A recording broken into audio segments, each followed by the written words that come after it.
So in the other perspective of it, how your customer take advantage of the domains, and how do you have any use case as an example of such a thing that can show that the digitization adoption? Oh, sure, David. Even though Net Chinese is a non-disclosure agreement, I've prepared a case study to share with the audience, or to share with everyone here today.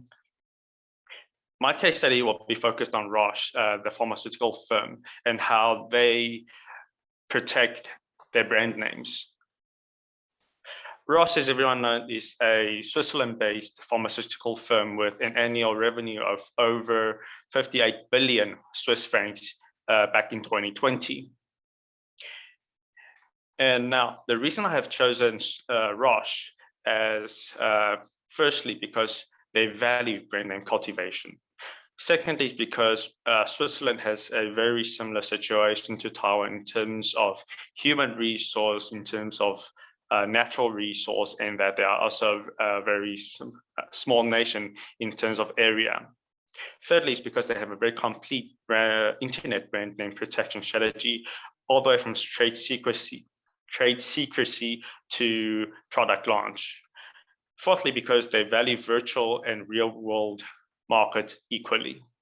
Now, this brings me to my first strategy. The first one being step-by-step.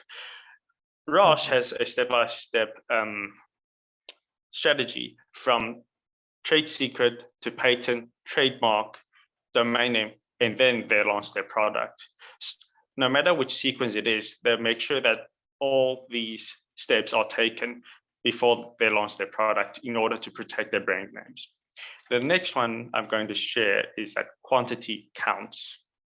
Because there's a lot of TLDs, and also there's a lot of variants. For example, they can replace an O with a 0, and that a lot of times people may misread and mistype.